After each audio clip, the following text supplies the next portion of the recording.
Hi friends, నమస్తే, good evening all. చూసారా, ఇది నేను ఇస్కాన్ టెంపుల్ నుండి తీసుకొచ్చుకున్నా అనమాట. చాలా బాగుంది కదా, శివుడు అనమాట. ఇది ఇక్కడ ధూపం పెట్టి వెలిగిస్తే ఇక్కడంతా పొగ స్ప్రెడ్ అవుతుంది అనమాట. అది కూడా వెలిగించి మీకు చూపిస్తా తర్వాత. మరి ఈ శివుని తీసుకుంటే నాకు ఈ ఊదుం గడ్డీలు ఫ్రీ ఇచ్చారనమాట. ఇవి శ్రీగంధము ఇక్కడ ఫేమస్ కాబట్టి ఇది ఫ్రీ వచ్చిందనమాట. దానికి యూస్ చేసే ధూపాలు అనమాట ఇవి. ఇక్కడ చూసారా, ఈ ఫోటోలో ఎలాగా స్ప్రెడ్ అవుతుందో పొగ, అలాగే ఇక్కడ కూడా స్ప్రెడ్ అవుతుంది అనమాట.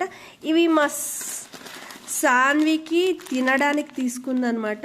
నాకు ఇవి కావాలా అని తెచ్చుకుంది. ఇవి ఇస్కాన్ టెంపుల్లో తెచ్చుకుంది. నెక్స్ట్ వచ్చేసి ఇది ప్రసాదం అనమాట.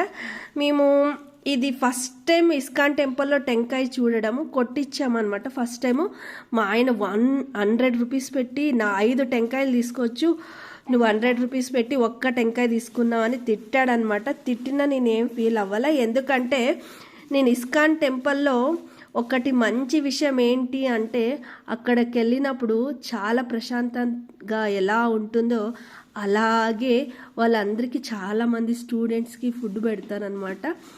అక్షయ పాత్ర అని ఒక ఫౌండేషనే ఉంది ఇస్కాన్ టెంపుల్కి సంబంధించింది. మీరు ఏ టెంపుల్కి వెళ్ళినా ఖచ్చితంగా డబ్బులు వేస్తారో లేదో తెలియదు, కానీ ఇస్కాన్ టెంపుల్కి వెళ్తే ఖచ్చితంగా మీరు బుక్ రూపంలోనో లేదంటే గిన ప్రసాదాలు ఇలా స్నాక్స్ అలాంటివి తీసుకునే డబ్బులు పేదవాళ్ళకు కూడా యూజ్ అవుతాయని నేను అనుకుంటున్నాను. మీ ఒపీనియన్ ఏంటో చెప్పండి friends. Thank you all, bye, take care all.